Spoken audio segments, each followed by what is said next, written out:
Good afternoon, welcome to this very special episode of our History Recaps. Today, it is looking at Adolf Hitler, how he gets from Chancellor, democratically elected, to a dictator of the whole of Germany, full unlimited power in 8 easy steps. Today, we've got two of us, two history teachers. Mrs. Buck will be looking at the evidence, just basically the facts of what's going on in these sort of 8 steps we put on the board. Now, my challenge today, and Miss Buck will tell me if I'm not doing it well enough, is to try and explain each of these pieces of evidence. Remember, in your exam, in the explain why question, you get marks for saying why that piece of evidence backs up your point. It's a really hard thing to do, and it's my challenge today to do that for Miss Buck's points. Off you go, Miss. Okay, so we're going to start off with the Reichstag Fire. So first event in helping Hitler to become dictator of Germany.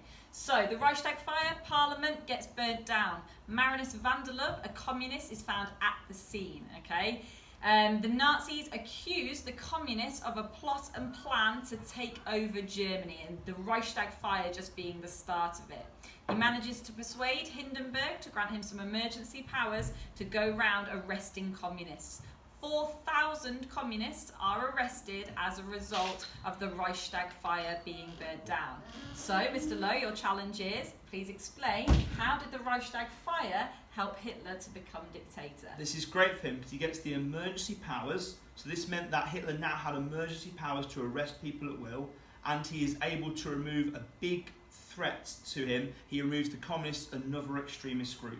So he uses the Reichstag Fire as an excuse to remove an opponent, giving him more freedom to make decisions. Absolutely, and you could add on to that the fact that that would allow him to get more votes at the elections, because if you're not going to vote for the communists as an extremist, you might vote for the Nazis instead if you're looking for someone really different to take power. Fantastic. Okay.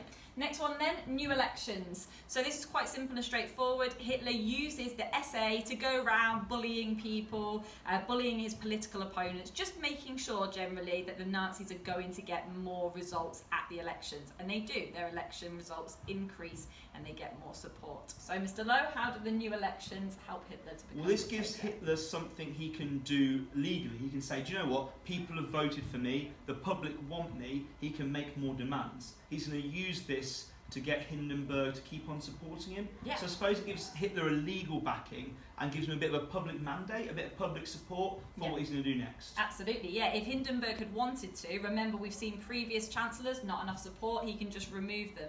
Hitler's support is increasing, he's getting more seats in the Reichstag, which means that he can pass more things through a little bit easier. Yeah.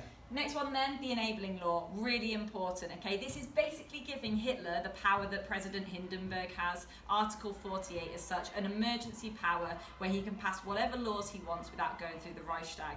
Hindenburg is not stupid. He does not want Hitler to have the enabling law. He says that Hitler has to get the 2/3 of the Reichstag to pass the enabling law in order for Hitler to have it. He thinks that's never going to happen. But the communists have been arrested because of the Reichstag Fire. The Centre Party, who are quite a religious group, they promised to back Adolf Hitler, and he manages to get the enabling law passed through. So, sir, how does the enabling law help Hitler to become dictator? Well, this is a really big step for Hitler, because this means, like you said, he doesn't have to ask permission anymore. He can pass whatever he wants. Effectively, it kind of does make him a temporary dictator in a way, because now he can just do all the future things coming up without having to check with anyone. It gives him, effectively, I suppose it makes him even more powerful than the president in a way, because he now has unlimited power without any checks or balances on him. That's incredible. That's exactly it. The Weimar Republic, the Reichstag, have basically voted themselves out of existence. Yeah. Hitler's never going to go back to them again to get a law passed through. Now, once he's got this, he then starts doing two, and we can kind of link these two together. The two things that he does now that he doesn't need the Reichstag to pass it is he bans trade unions, and he basically sets up one Nazi trade union called the DAF. This means that he has control over all workers within Germany. He can dictate how long they work for, what pay they work for, what conditions. He has no one that can kind of challenge him in terms of the workers. Banning of political parties, again, you can no longer have any other political party than the Nazi party within Germany. Okay, so it's just the Nazis. So how do these two allow him to become dictator? Like you said, they're both the same. They're about removing any kind of opposition to Hitler. So like you said, the trade unions were really powerful in the past they'd actually stopped people doing things. The Cat Putsch was sort of brought down a little bit Yeah. by the trade unions. So Hitler's removing the chance of someone to challenge him in terms of getting the workers behind them. So he's got the workers on his side, and then he's removing any kind of political challenge, sort of dismantling the Republic completely by removing the other political parties. So it's going to be just Nazis, just Nazi Workers' Party. That's the only thing that's around. Yeah, That's right. perfection. Absolutely right. So, Night of the Long Knives then. He still has kind of one group that could cause a possible or potential threat to him, and that is the SA. Remember, they started off as his own kind of private army, his own bodyguards, but they are now at 3 million members. Ernst Röhm, their leader, very, very powerful man. And Hitler's starting to worry about whether he can trust them or not. Also, the army absolutely hate the SA because remember, they're limited to 100,000. The SA kind of seems to be the official army of Germany. So Hitler has to make a decision. Who is he going to back? Is he going to back the army or is he going to back the SA, who are a potential threat to him? He decides to get rid of the SA, okay? So he drags the leaders out of their beds in the middle of the night. He has Ernst Röhm arrested and executed, and he disbands the SA. He gets rid of them as an organisation.